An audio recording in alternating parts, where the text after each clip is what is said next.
In February of 2024, Pascal and I ran the Grootvadersbosch trail run. This was a 31-kilometer trail run with about a 1400 meter elevation gain and was part of our build-up to a 45-kilometer goal race in March. It takes place in the mountains near Swellendam, a town about 4 hours drive east from Cape Town in South Africa.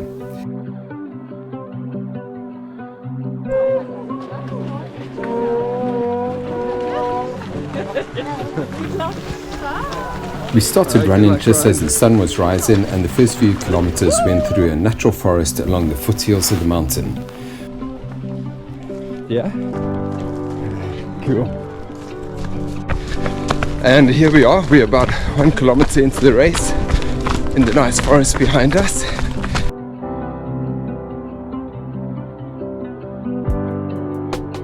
Come a bit to my left. Okay, that's the one.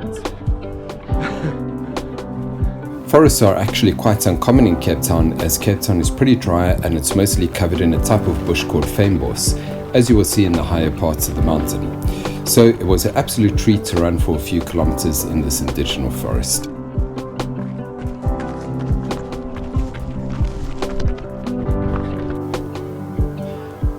We made our way down a steep gorge called Kloof. This was the first bit of downhill with some beautiful views into the very steep gorge.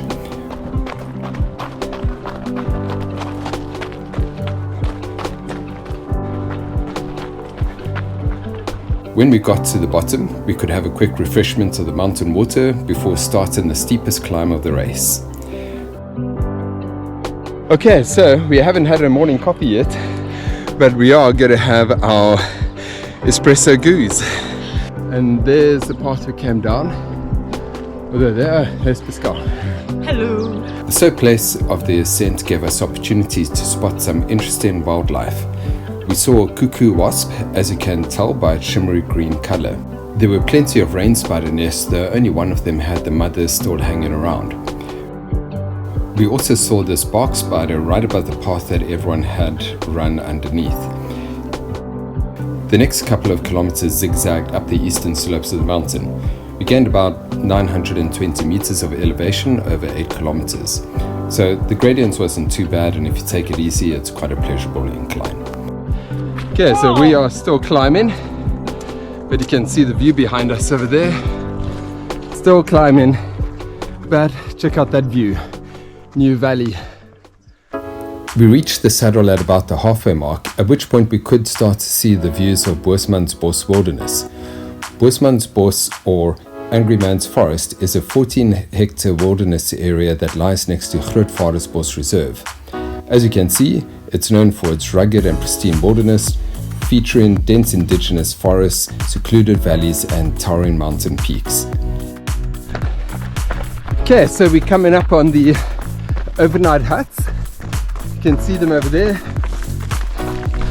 So if you still want to be out here but don't feel like running the route, you can come do this as a 2-day hike,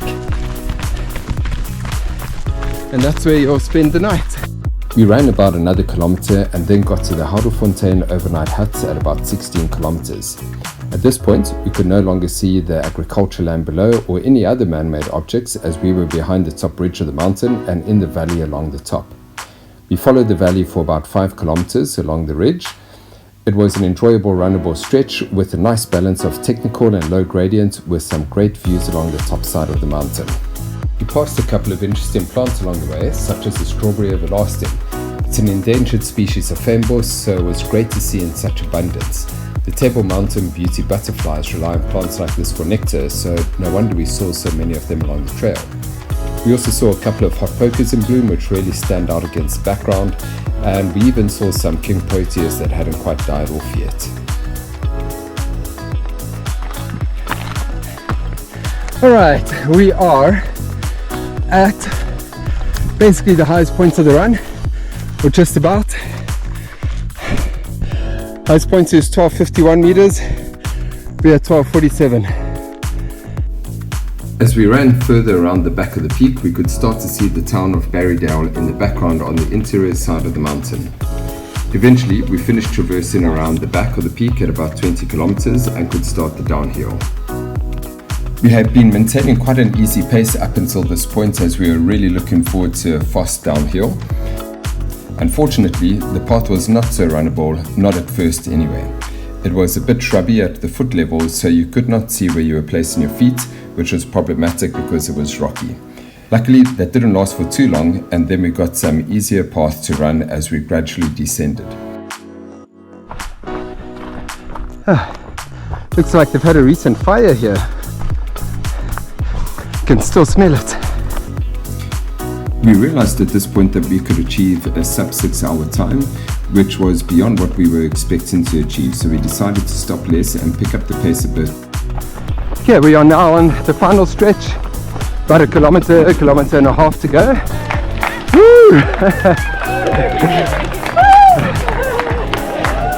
Woo!